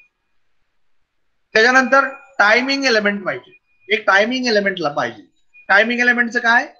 तर आपल्याला माहितीये हा सिलेंडरचा बॉल वेगळ्या टायमिंगला ओपन होणार आहे, या सिलेंडरचा बॉल वेगळ्या टायमिंगला ओपन होणार आहे, हे वेगळ्या टायमिंगला ओपन होणार आहे. म्हणजे कारण आपल्याला माहितीये फायरिंग ऑर्डर वेगळे वेगळे असते. मग एकाकडे फायरिंग होताना दुसरीकडे सक्शन असतं, बरोबर? असं वेगळ्या वेगळ्या कंडिशनला असतात. वेगळ्या वेगळे सिलेंडर वेगळ्या वेगळ्या कंडिशनला असतात. म्हणजेच त्या टायमिंगला ज्या वेळेला ती इनलेट बॉल ओपन होईल त्या वेळेला तिथं मिक्सचर सप्लाय असला पाहिजे. म्हणजे who is going to decide this? Timing element. So timing element will decide the mixture is provided to the cylinder at a proper timing. त्याला टायमिंग एलिमेंट म्हणतो. आणि एक एम्बिएंट कंट्रोल पाहिजे. AMBIENT, ambient control. तर ambient control म्हणजे काय? तर आपल्याला माहितीये आपण एअर घेणार आहे आणि एअर वापरून आपण मिक्सचर तयार करणार आहे आणि नंतर सप्लाय करणार आहे. परंतु आतमध्ये येणारी एअर काय प्रेशर मध्ये आहे बाबा? कारण आपण बघितलं की एरोप्लेन मध्ये वापरलं तर कार्बोरेटर वरती गेल्यानंतर एअर ची डेन्सिटी कमी झाली आणि त्याच्यामुळे परिणाम कार्बोरेटर वरती झाला. मग तसंच इथं पण होऊ शकतं ना. मग आपल्याला काय की जी आतमध्ये येणारी एअर आहे, एम्बिएंट कंडिशन्स आहे, त्या एम्बिएंट कंडिशनला एम्बिएंट कंडिशन जी काही चेंज होतात त्याच्या हिशोबानं आपल्याला ही सिस्टम जी आहे ती रिस्पॉन्ड करता आली पाहिजे. त्याला एक एम्बिएंट कंट्रोल असं म्हणालो. तर एवढे सगळे एलिमेंट्स एका इंजेक्शन सिस्टम मध्ये आपल्याला गरजेचे आहेत. काय काय पाहिजे? एक पंपिंग एलिमेंट पाहिजे, बरोबर? एक पंपिंग एलिमेंट पाहिजे जे का फ्युएल पंप करेल. एक मीटरिंग एलिमेंट पाहिजे जे मेजर करेल. एक मिक्सिंग एलिमेंट पाहिजे जे इंजेक्ट केलेलं फ्युएल आहे ते मिक्स करेल.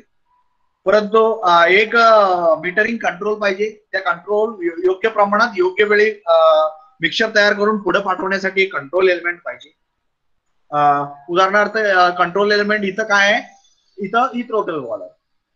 तर throttle will decide how much mixture is going to different cylinders. परत एक डिस्ट्रीब्युटिंग एलिमेंट पाहिजे. इथं डिस्ट्रीब्युशन योग्य प्रमाणात झालं पाहिजे. इथं डिस्ट्रीब्युशन करण्यासाठी काय आहे? एक प्रॉपर पाईपची शेप दिलेली आहे. तर हा मिक्सिंग एलिमेंट डिस्ट्रीब्युटिंग एलिमेंट झाला.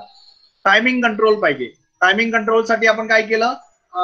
वॉल टायमिंग वापरून आपण वॉल योग्य प्रमाणात आपण योग्य वेळेला ओपन करतोय, ते टायमिंग कंट्रोल झालं.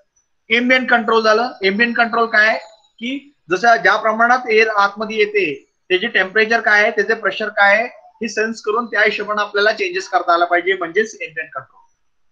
बरोबर. तर या सगळ्या गोष्टी आपल्याला एक इंजेक्शन सिस्टम मध्ये इन्व्हॉल्व्ह करावं लागणार आहे.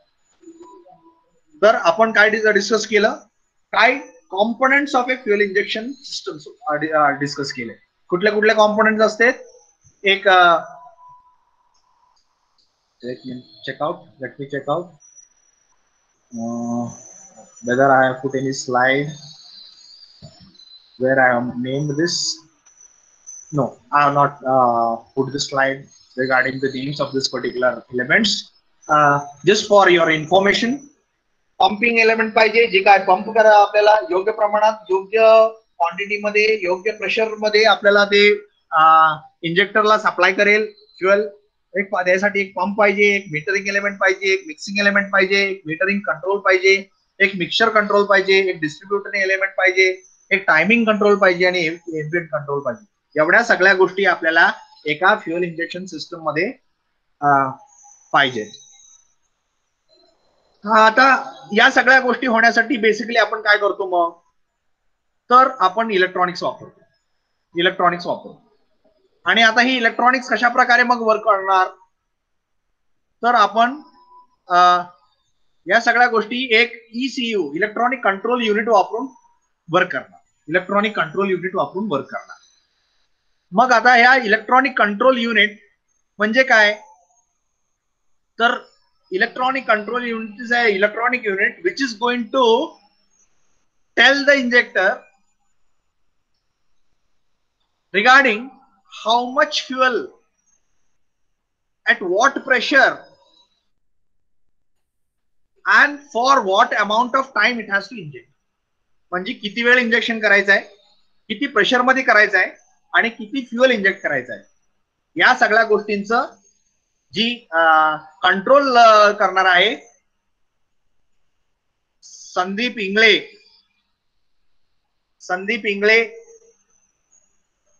Can you unmute yourself? Sandeep Ingale.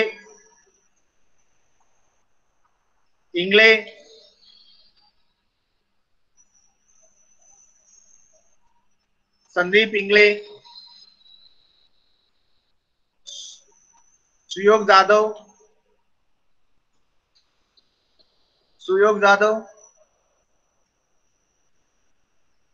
Sandeep Ingale आणि सुयोग जाधव. थोडस नाव जी काय तुम्ही टाकलंय, रोल नंबर टाकला आहे, परंतु Sandeep Ingale, can you also unmute? Sandeep Ingale unmute करा की स्वतःला. सर. सुयोग जाधव आणि संदीप इंगळे, तुमचं जे काय नाव टाकलंय तुम्ही, ती जरा थोडंसं तुम्हाला चेंज करावं लागणार आहे. तर पुढच्या वेळी ध्यानात ठेवा, एंटर करताना तुमच्या ईमेलला जाऊन तुमचं नाव चेंज करायचं आहे. SY_ रोल नंबर आणि तुमचं नाव अशा प्रकारे टाकायचं आहे आणि पुढच्या वेळी एंट्री करायची आहे. ओके. आजच्या दिवसात आता ठीक आहे, आता लेक्चर संपत आलाय, परंतु पुढच्या वेळेपासून ही काळजी नक्की घ्या. ओके. तर आपल्याला आता इथं काय करतोय आपण, आता ही एक ECU वापरलं, म्हणजे इलेक्ट्रॉनिक कंट्रोल युनिट वापरलं. आणि इलेक्ट्रॉनिक कंट्रोल युनिट वापरून आपण काय करणार की इंजेक्शन करणार. आणि मग आता इंजेक्शन करताना आपल्याला ही इलेक्ट्रॉनिक युनिट काय काय गोष्टी त्या इंजेक्टरला सांगणार, तर किती फ्युएल इंजेक्ट करायचं आहे, किती वेळ इंजेक्ट करायचा आहे आणि किती प्रेशर मध्ये इंजेक्ट करायचं आहे, या सगळ्या गोष्टी या इंजेक्टरला सांगणार. परंतु आता ही सांगण्यासाठी या ECU ला अगोदर डिसाइड करायला पाहिजे, ECU ला अगोदर समजलं पाहिजे की आता किती फ्युएल इंजेक्ट करणार आहे, ते कुठल्या बेसिसवर समजणार. तर त्याच्यासाठी आपल्याला वेगळ्या वेगळ्या सेन्सर्स वापरावं लागतात. मग हे अशा इंजेक्शन सिस्टमला आपण नाव काय देतो, इलेक्ट्रॉनिक पेट्रोल इंजेक्शन सिस्टम. कारण इथं आपण इलेक्ट्रॉनिक्स वापरले. मग त्या इलेक्ट्रॉनिक फ्युएल इंजेक्शन मध्ये सगळ्यात महत्वाचा घटक आहे तो ECU, इलेक्ट्रॉनिक कंट्रोल युनिट. आणि त्या इलेक्ट्रॉनिक कंट्रोल युनिट काय करतंय, इलेक्ट्रॉनिक कंट्रोल युनिट तुमचा जी काय फ्युएल इंजेक्शन करायचं आहे त्याच्या रिगार्डिंग गाईडलाईन्स कोणाला देतंय? इंजेक्टरला देते. मग त्या प्रमाणात इंजेक्टर फ्युएल इंजेक्ट करणार. कुठल्या कुठल्या पॅरामीटर्स बद्दल त्याला गाईडलाईन्स देणार? एक, किती प्रेशर मध्ये इंजेक्ट करायचं आहे, किती क्वांटिटी इंजेक्ट करायची आहे आणि किती टायमिंग इंजेक्शन करायचं आहे. म्हणजे आता इंजेक्शन चालू झालं लगेच संपेल का? नाही, एक ठराविक टायमिंग पर्यंत आपल्याला ते इंजेक्शन करायचं आहे. म्हणजे x seconds, x micro seconds काय असेल ते म्हणा, तर तेवढ्या वेळ इंजेक्शन करायचं आहे. तर किती वेळ इंजेक्शन करायचं आहे, किती क्वांटिटी इंजेक्शन करायची आहे आणि किती प्रेशर इंजेक्शन करायचं आहे, किती प्रेशरनं फ्युएल इंजेक्शन करायचं आहे, या सगळ्या गोष्टीचे डायरेक्शन कोण देणार? ECU देणार, म्हणजे इलेक्ट्रॉनिक कंट्रोल युनिट देणार. इलेक्ट्रॉनिक कंट्रोल युनिट देणार. आता ही इलेक्ट्रॉनिक युनिट पहिल्यांदा म्हणजे थोडक्यात काहीतरी एक डिसिशन देते. कोणाला देते? इंजेक्टरला देते, एक डिसिशन देते. परंतु कुठल्या बेसवरती डिसिशन घेणार? तर ह्याला डिसिशन घ्यायला काहीतरी इनपुट त्याला मिळालं पाहिजे, बरोबर. आपण एखाद्या परिस्थितीनुसार एखादा निर्णय घेतो, त्यावेळेला काय की ती परिस्थितीचा आपण अभ्यास करतो, आता परिस्थिती काय आहे आणि त्या हिशोबाने आपण एखादा निर्णय घेतो आणि त्या परिस्थितीप्रमाणे आपण ऍक्टिव्हिटी करतो. उदाहरणार्थ आपण आता गाडी चालवतोय आणि मला स्पीडनं जायचं आहे आणि पुढे एक वाहन आहे, तर मी काय निर्णय घेतला? आता मला ओव्हरटेक करायचंय. म्हणजे परिस्थिती अनुसार मला काय इनपुट मिळाले? काय इनपुट आहे? पहिलं इनपुट आहे की मला आता स्पीड वाढवायचंय. दुसरं इनपुट आहे की माझ्या समोर एक अडथळा आहे, म्हणजे एक वाहन आहे, मग त्याला आता मला ओव्हरटेक करायचंय, बरोबर. मग माझं डिसिशन काय आहे की मला त्याला आता ओव्हरटेक करायचं. आता ती गाडी नसती तर मला ओव्हरटेक करणं हा कंडिशन आलीच नसती, बरोबर का. परंतु आता तिथं गाडी आहे म्हणजे मी हे डिसिशन घेतलं की मला ओव्हरटेक करायचं आहे. तसं ह्यानं एक डिसिशन दिलं. ह्याला काय डिसिजन दिलं? किती क्वांटिटी फ्युएल इंजेक्ट करायचे, किती प्रेशरने इंजेक्ट करायचे आणि किती वेळ इंजेक्ट करायचे. परंतु हे सगळं करण्यासाठी याला काहीतरी ECU ला काहीतरी इनपुट मिळावं लागते. आणि ते इनपुट काय कोण देणार? तर त्याच्यासाठी वेगळ्या सेन्सर्स वापरणार. आणि ते सेन्सर्स कुठले आहेत? तर एक आहे इंजिन टेम्परेचर सेन्सर. आता सध्या इंजिनचे टेम्परेचर किती आहे? आता हे का लागेल? कारण आपल्याला माहिती आहे आता आपण कार्बोरेटर वापरत नाहीये. आता कार्बोरेटर वापरत नाहीये म्हटल्यानंतर समजा गाडी जर आपण चालू करणार असू तर इंजिन कोल्ड असणार आहे. मग कोल्ड असेल तर आपण त्या कार्बोरेटेड इंजिन मध्ये काय केलं? चोक वापरला. मग चोक कधी वापरला? कारण आपल्याला कोल्ड स्टार्टिंग करायचं, इंजिन कोल्ड आहे म्हणून आपण चोक वापरला. परंतु आता ही इंजेक्टरला कळायला पाहिजे ना, आता ECU ला कळायला पाहिजे की आता इंजिन कोल्ड आहे किंवा गरम आहे. गरम असेल तर काय त्याचा अर्थ काय झाला की इंजिन रनिंग कंडिशन मध्ये आहे आता, म्हणजे आता कोल्ड स्टार्टिंग कंडिशन नाहीये. आणि इंजिन जर कोल्ड असेल तर आता कोल्ड स्टार्टिंग कंडिशन आहे आणि त्या हिशोबाने आपल्याला फ्युएल सप्लाय करावं लागणार आहे. मग इंजिनचे टेम्परेचर किती आहे ही मेजर करून त्याचा एक इनपुट ह्याला देणार. दुसरा एक सेन्सर आहे एअर इनलेट टेम्परेचर सेन्सर. तर इथं जी एअर आतमध्ये येते त्या एअरचं टेम्परेचर किती आहे ही पण सुद्धा ह्याला सांगणार. एअर इनलेट टेम्परेचर सेन्सर कशासाठी ती कशासाठी लागते? कारण त्या बेसिसवर आपल्याला ठरवायचं आहे की किती अमाऊंट ऑफ हीट त्या एअर मध्ये आहे. कशासाठी? कारण त्या हीट वरती आपल्याला माहिती आहे ती हीट आहे ती ऍब्सॉर्ब करून फ्युएल इव्हॅपोरेट होणार आहे. ती हीट ऍब्सॉर्ब करून फ्युएल इव्हॅपोरेट होणार आहे. म्हणजेच काय? समजा तुम्ही जर त्यात जेवढी हीट आहे त्याच्यापेक्षा जर जास्त फ्युएल दिलं तर ती सगळी इव्हॅपोरेट होईल का? नाही होणार. म्हणजे काय तर आपल्याला त्यात अगोदर तिथं किती हीट आहे हे माहित पाहिजे आणि ती माहित होण्यासाठी आपल्याला व्हॉल्यूम माहिती आहे आतमध्ये किती येत आहे, तर एक व्हॉल्यूम मेजर करायला पाहिजे आणि त्याचं टेम्परेचर पण मेजर करायला पाहिजे, बरोबर. तर आतमध्ये एअर किती येते, क्वांटिटी किती येते ती मेजर करायला पाहिजे आणि त्याचं टेम्परेचर सुद्धा मेजर करता आलं पाहिजे. तर इथं एअर इनलेट टेम्परेचर सेन्सर महत्वाचा आहे. परत थ्रॉटल पोझिशन सेन्सर, ही थ्रॉटल आहे. थ्रॉटल पोझिशन सेन्सर, ही थ्रॉटल पोझिशन सेन्सर म्हणजे काय? आपल्याला थ्रॉटल किती ओपन केले. आपण समजा इनिशियल पोझिशनला 0 धरलं तर 10 डिग्री आहे का, 20 डिग्री आहे का, 30 डिग्री आहे का, 40 डिग्री आहे. कारण आपण फिरवतोय म्हणून आपण त्याला डिग्री मध्ये आपण मोजतोय. टोटल वॉल आपण फिरवतोय, त्याच्या ऍक्सिस वरती फिरवतोय.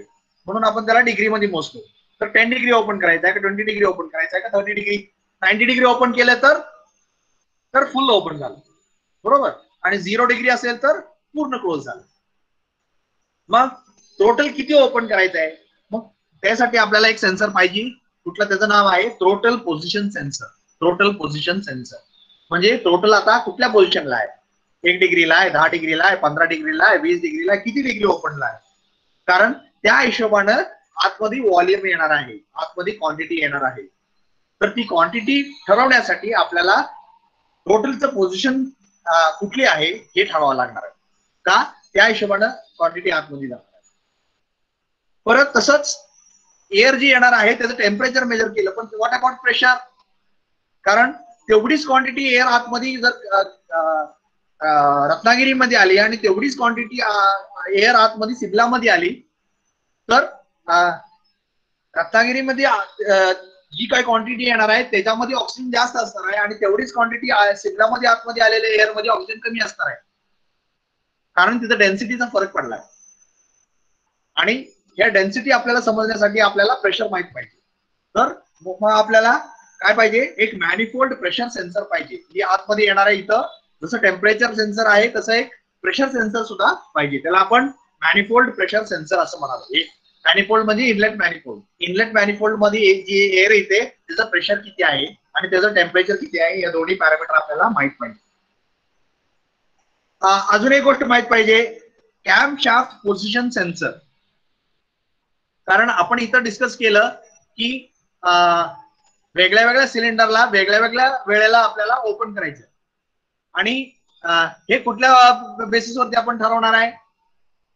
तुमचं क्रँकशाफ्ट किंवा कॅमशाफ्ट आहे ते कुठल्या पोझिशनला आहे त्याच्या बेसिसवरती, बरोबर. कारण कॅमशाफ्ट वेगळ्या वेगळ्या कॅमशाफ्ट वरती वेगळ्या वेगळ्या लोकेशनला वेगळे वेगळे कॅम लोब्स आहेत. आपण वॉल ऑपरेटिंग सिस्टम डिस्कस केलं तर आपण डिस्कस केलं की कॅम लोब्स आहेत. मग वेगळ्या वेगळ्या पोझिशनला कॅमशाफ्टच्या वेगळ्या वेगळ्या पोझिशनला वेगळ्या वेगळ्या वॉल ओपन होतात. म्हणजेच काय? तर कॅमशाफ्टची पोझिशन समजली की ECU ला ही समजणार आहे की आता कुठला वॉल ओपन होणार आहे, कुठला क्लोज होणार आहे. हे समजण्यासाठी कॅमशाफ्ट पोझिशन सेन्सर एक पाहिजे. आणि एक नॉक सेन्सर पाहिजे. नॉकिंग सेन्सर म्हणजे आपण मागच्या स्लाइड मध्ये ज्या वेळेला आपण एकदा डिस्कस केलं की नॉकिंग व्हायला नाही पाहिजे, डिटोनेशन व्हायला नाही पाहिजे, म्हणजे इंजिन मध्ये एक्सप्लोजन व्हायला नाही पाहिजे. त्याला नॉक नॉक नॉक म्हणतो, नॉकिंग म्हणतो. हे नॉक आता होत आहे का? होत असेल तर काय चेंजेस करायला पाहिजे हे समजण्यासाठी एक नॉकिंग सेन्सर. तर एवढ्या प्रकारचे सेन्सर्स आपल्याला वापरावं लागतात इंजिन मध्ये. आणि ह्या सगळ्या सेन्सर्स काय करतात तर त्याचे सिग्नल्स ECU ला देतात, इलेक्ट्रॉनिक कंट्रोल युनिटला देतात. आणि या सगळ्या सिग्नल्स घेऊन ECU इलेक्ट्रॉनिक कंट्रोल युनिट ठरवतोय की आता या हिशोबानं आता एवढ्या प्रमाणात फ्युएल इंजेक्ट करायला पाहिजे, एवढ्या वेळ इंजेक्ट करायला पाहिजे आणि एवढ्या प्रेशरने इंजेक्ट करायला पाहिजे, बरोबर. कारण आता आपल्याला एअर किती प्रेशरने येते माहितीये, एअरचं व्हॉल्यूम किती आतमध्ये येते माहितीये, एअरचे टेम्परेचर किती येते माहितीये, परत इंजिनचं टेम्परेचर किती आहे आपल्याला माहितीये, कॅमशाफ्टला कुठल्या पोझिशनला आहे माहितीये, टोटल वॉल कुठल्या पोझिशनला आहे माहितीये, आता नॉकिंग होतंय का नाही ते माहितीये. तर या सगळ्या बेसिसवरती ज्या वेळेला इनपुट्स मिळतील त्यावेळेला या इनपुटच्या बेसिसवरती आपलं इंजिन जे आहे, सॉरी इलेक्ट्रॉनिक कंट्रोल युनिट जे आहे ते काय ठरवतं तर आता किती फ्युएल इंजेक्ट करायचं हे ठरवतं. मग एकदा का ह्या गोष्टी ठरल्या की तेवढ्या प्रमाणात फ्युएल इंजेक्ट करायला कोण करणार? इंजेक्टर करणार. आणि ह्याला आपण काय नाव दिलं? Electronic petrol injection system. काय नाव दिलं? इलेक्ट्रॉनिक पेट्रोल इंजेक्शन सिस्टम, बरोबर. आणि इलेक्ट्रॉनिक पेट्रोल इंजेक्शन सिस्टम मधली एअर इंडक्शन सिस्टमचं फिगर इथं दाखवलं. तर यात वेगळ्या वेगळ्या सेन्सर्स असतात, बरोबर. महत्वाचं, यात वेगळे वेगळे सेन्सर्स असतात. ते सगळे सेन्सर्स ह्याला इनपुट ECU ला इनपुट देतात आणि त्या बेसिसवरती ECU इंजेक्टरला ऍक्च्युएट करतोय. कशासाठी? Regarding how much fuel for what time and with what pressure it should inject the fuel into the system. Injection किती वेळ करायचं आहे, इंजेक्शनची प्रेशर किती असणार आहे आणि इंजेक्शन किती क्वांटिटी करायची, हे सगळं इन्स्ट्रक्शन कुणाला देतोय, इंजेक्टरला देतोय आणि त्याप्रमाणे इंजेक्टर ऍक्च्युएट होतोय. तर याला आपण इलेक्ट्रॉनिक फ्युएल इंजेक्शन सिस्टम किंवा इलेक्ट्रॉनिक पेट्रोल इंजेक्शन सिस्टम, कारण आपण इथं पेट्रोल इंजिन बद्दल बोलतोय म्हणून आपण याला काय म्हणालो, इलेक्ट्रॉनिक पेट्रोल इंजेक्शन सिस्टम असं म्हणालो. शुभम गांडुळे, शुभम. Yes sir. हा, आता जे काही वेगळे वेगळे मी सेन्सर सांगितले त्यातले काही सेन्सर्स तुम्हाला आठवून सांगता येतील? No sir. No sir. कसा हो शुभम? हा सर पुन्हा एकदा सांगा, नंतर मी सांगतो सर. पुन्हा एकदा सांगा मग नंतर मी. आता ऑलरेडी मी दोनदा सांगितलं प्रत्येक सेन्सर. हा बर, सॉरी सर. ठीक आहे. आपण कशाबद्दल डिस्कस करतोय? इलेक्ट्रॉनिक पेट्रोल इंजेक्शन सिस्टम बद्दल डिस्कस करतोय. आणि इलेक्ट्रॉनिक पेट्रोल इंजेक्शन मधली एअर इंडक्शन सिस्टम इथं दाखवली आणि फ्युएल इंजेक्शन सिस्टम इथं दाखवली. आणि कम्प्लिटली तुमची इलेक्ट्रॉनिक फ्युएल इंजेक्शन सिस्टम आहे. आणि यातला मेन कॉम्पोनंट आहे इलेक्ट्रॉनिक कंट्रोल युनिट. या इलेक्ट्रॉनिक कंट्रोल युनिट काय करतं? इंजेक्टरला फ्युएल किती प्रमाणात इंजेक्ट करायचे आहे म्हणजे किती क्वांटिटी इंजेक्ट करायची आहे, किती वेळ इंजेक्ट करायचे आहे म्हणजे टायमिंग ऑफ इंजेक्शन, आणि किती प्रेशरने इंजेक्ट करायचे आहे म्हणजे इंजेक्शन प्रेशर, या बाबतीत इन्स्ट्रक्शन्स देतो. So ECU is going to actuate the actuator which decides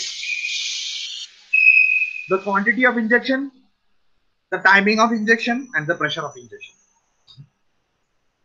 आणि हे डिसिजन घेण्यासाठी ECU ला म्हणजे इलेक्ट्रॉनिक कंट्रोल युनिटला काय इनपुट लागतात, आणि ती इनपुट कोण कोण देतं? तर वेगळे वेगळे सेन्सर्स देतात. आणि ते कुठल्या कुठल्या इनपुट आहेत? एक आहे इंजिन टेम्परेचर सेन्सर, दुसरा आहे air flow sensor. Engine temperature sensor कशाबद्दल इनपुट देते? इंजिनचे टेम्परेचर आता किती आहे. एअर फ्लो सेन्सर्स कशाबद्दल इनपुट देते? किती एअर फ्लो होते त्याच्याबद्दल देते.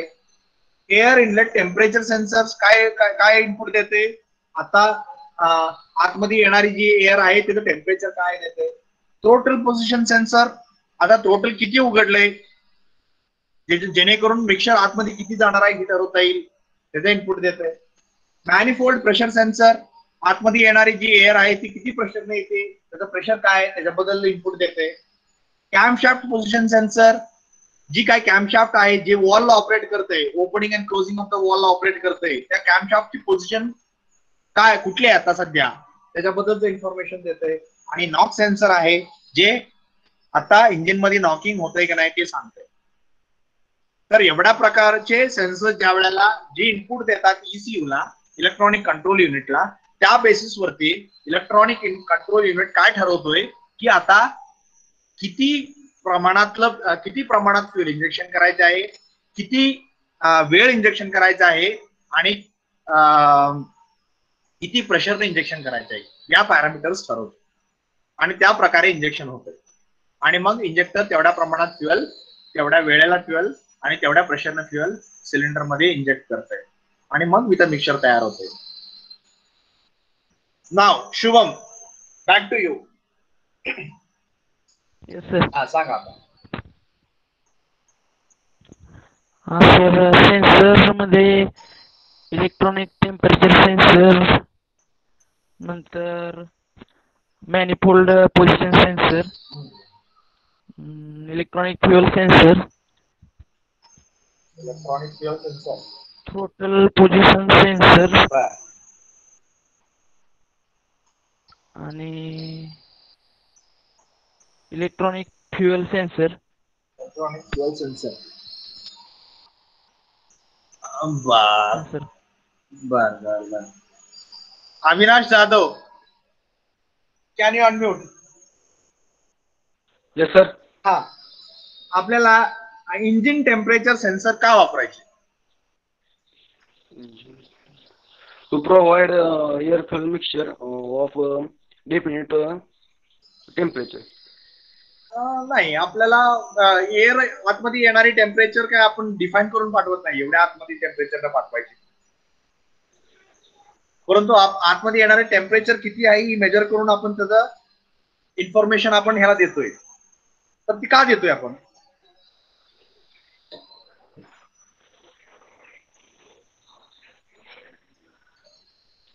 का मेजर करतोय temperature? I don't know. Don't know. Sandeep Ingale. Sandeep Ingale. Yes sir. हा, का मेजर करतोय टेम्परेचर आपण?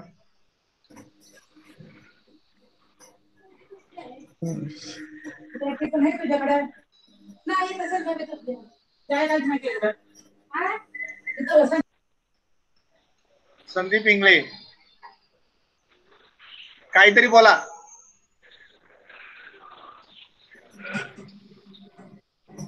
संदीप इंगळे. Yes sir. हा, का आपण टेम्परेचर मेजर करतोय एअरचे?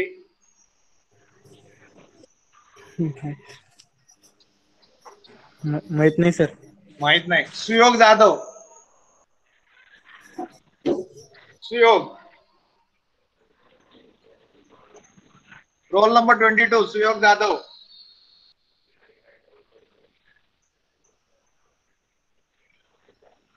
Direct log out. बरेच विद्यार्थ्यांचं भारी आहे, प्रश्न विचारला की डायरेक्ट लॉग आउट व्हायचं. शिवराज. शिवराज. शिवराज भुसनर. Yes sir. हा, एअर टेम्परेचर का मेजर करायची? I don't know sir. I don't know. पर कोण सांगू शकतंय? हॅलो. हा हा, कोण मी सांगू सांगतो. शकत? हा, सांगा. सर, एअरचे टेम्परेचर आपण कशासाठी चेक करायचं? कारण मी मगाशी सांगितलं प्रमाणे की हवेतली म्हणजे एअर मधली जी हीट आहे ना, हा, त्या हीट मुळे आपलं फ्यूल इव्हॅपोरेट होत असतं. मग करेक्ट. त्या हीटचं आपल्याला टेम्परेचर चेक करायचं किती आहे, कमी आहे का जास्त आहे, म्हणजे आपलं फ्यूल इंजेक्ट होतंय का नाही प्रॉपरली. बरोबर बरोबर. Very good, very good. तर आपल्याला त्या आतमध्ये येणाऱ्या एअर मध्ये किती हीट आहे हे माहित पाहिजे. का? ती हीट वापरून आपण फ्युएल इव्हॅपोरेट करणार आहे. मग ती इव्हॅपोरेट होणार का नाही, आपण जेवढी काय फ्युएल सप्लाय करणार आहे ती इव्हॅपोरेट होणार का नाही हे आपल्याला माहित पाहिजे. जर इव्हॅपोरेट जेवढी फ्युएल होणार आहे त्याच्यापेक्षा जर जास्त फ्युएल आपण आतमध्ये सप्लाय केलं तर ती इव्हॅपोरेट होणार नाही, म्हणजे बर्न होणार नाही. मग आपलं फ्युएल वेस्ट जाणार, म्हणजेच आपलं एमिशन सुद्धा वाढणार. मग आपल्याला हे ठरवायला पाहिजे की अगोदर किती हीट आहे आतमध्ये, येणाऱ्या आतमध्ये एअर मध्ये किती हीट अवेलेबल आहे, आणि ती हीट मेजर करायचं म्हणजे आपल्याला टेम्परेचर मेजर करावं लागतं. आणि म्हणून आपण टेम्परेचर मेजर करतो. म्हणजे काय, आतमध्ये येणारे जे एकदा एअरची टेम्परेचर मेजर केली की आपल्याला किती हीट आहे कॅल्क्युलेट करता येते. आणि हे सगळं कोण कॅल्क्युलेट करते? ECU कॅल्क्युलेट करते, इलेक्ट्रॉनिक कंट्रोल युनिट कॅल्क्युलेट करते. मग ज्या वेळेला इनपुट पॅरामीटर त्याला एअरची टेम्परेचर किती आहे आणि क्वांटिटी किती आहे हे ज्या वेळेला मिळतं, पॅरामीटर त्याला मिळतात, त्यावेळेला त्यातला प्रोग्राम आहे तो प्रोग्राम रन होतोय आणि तो डिसाईड करतोय की आता किती टेम्परेचर हीट आहे त्या इनकमिंग एअर मध्ये. मग समजा आता तेवढी हीट आहे आणि अचानक आपण जर ऍक्सिलेटर दाबलं तर आपल्याला जास्त फ्युएल सप्लाय करायचं, बरोबर आहे. ऍक्सिलेटर ज्या वेळेला दाबतो त्यावेळेला आपण जास्त फ्युएल सप्लाय करायची आहे. परंतु जर आपण ऍक्सिलेटर दाबलं आणि जास्त फ्युएल सप्लाय झालं तर, आणि जर हीट नसेल तर ऑब्व्हियसली आपण फ्युएल जास्त देऊन सुद्धा काही उपयोग होत नाहीये, बरोबर का? तर आपल्याला आतमध्ये येणाऱ्या हीट मध्ये एअर मध्ये किती हीट आहे ही कल्पना पाहिजे, तरच आपण डिसाईड करू शकतो की आपलं फ्युएल जे आहे ती बर्न होणार आहे का नाही. आणि त्याच्यासाठी आपल्याला एअरची टेम्परेचर माहिती असणं गरजेचं आहे. Very good. ठीक आहे. सुहास नास्ते. Suhas. Yes sir. Yes sir. Engine हे इंजिनचे टेम्परेचर का मेजर करायचे? इंजिनचे टेम्परेचर कशासाठी मेजर करायचे? Because to know that is the condition is cold starting or hot starting. So you measure the engine temperature. Very good. म्हणजे आता इंजिन चालू होणार आहे, कोल्ड कंडिशन मधून चालू होणार आहे का ऑलरेडी रनिंग कंडिशन सध्या आहे, हे जर त्या सिस्टमला माहित पाहिजे असेल तर त्याचा पॅरामीटर म्हणून त्यांना इंजिनचे टेम्परेचर कन्सिडर करते. म्हणजे इंजिनचे टेम्परेचर हाय असेल तर ते कन्सिडर करते की इंजिन आता रनिंग कंडिशन मध्ये आहे, आणि इंजिनची टेम्परेचर कमी असेल तर ते काय कन्सिडर करते की आता कोल्ड स्टार्टिंग आहे, आणि त्या हिशोबाने मग पेट्रोल इंजेक्ट करणार. Very good. Next Kukade, Abhijit Kukade. Abhijit Kukade, Abhijit Kukade, can you unmute yourself? Abhijit Kukade, roll number 4. काय लोक सकाळ सकाळी झोपतायत मला काय कळत नाहीये, आणि ते आयसी इंजिन सारख्या विषयाच्या लेक्चरला झोपतायत.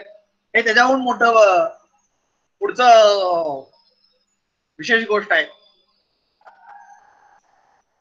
गौरव गायते, गौरव. हा, कॅमशाफ्ट पोझिशन सेन्सर कशासाठी आपल्याला मेजर करायचा? So for knowing the camshaft position in the stroke, because आपल्याला काय करणार? we have the there are 4. So for everyone, if in one there is suction, then in other there is compression of fuel. So we have to know the camshaft Correct. position. Very good Gaurav. म्हणजेच काय तर आपल्याला समजा 4 cylinder आहेत, तर कुठल्या cylinder मध्ये आता कुठलं काय चाललंय हे माहित पाहिजे असेल, तर माहिती जर करून घ्यायची असेल ECU ला, तर ती कुठं कसं समजणार? ही कॅमशाफ्ट सेन्सर वरून समजते. म्हणजे कॅमशाफ्ट सेन्सर समजा एका पॉइंटला आपण 0 मार्क केलं, तर 0 पासून ती किती पुढे गेल्यानंतर एखाद्या सिलेंडर मध्ये इनलेट वॉल ओपनिंग होणार असते, दुसऱ्या ह्याच्यामध्ये दुसरं काहीतरी होणार असते, तर ती ठरलेलं असते. मग ती कुठल्या पोझिशनला गेल्यानंतर काय होणार आहे, आणि त्या हिशोबानं कुठल्या इंजिनला आता सक्शन होणार आहे का, आता इनलेट होणार आहे का, आता एक्झॉस्ट होणार आहे, काय कंडिशन मध्ये आहे हे समजण्यासाठी आपल्याला कॅमशाफ्ट पोझिशन सेन्सरची इनपुट लागतंय. Very good. नेक्स्ट बालाजी पिसे. बालाजी पिसे,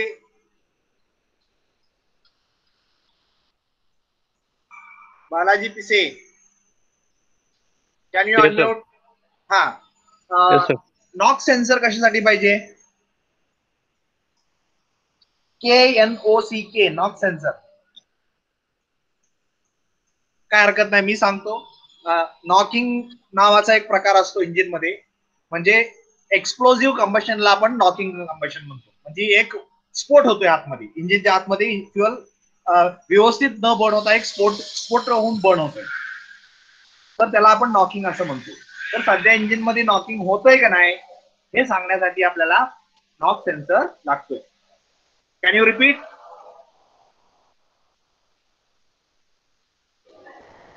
Can you repeat? Sir, please explain again because there is a range problem. Range problem. But I'm not audible to you.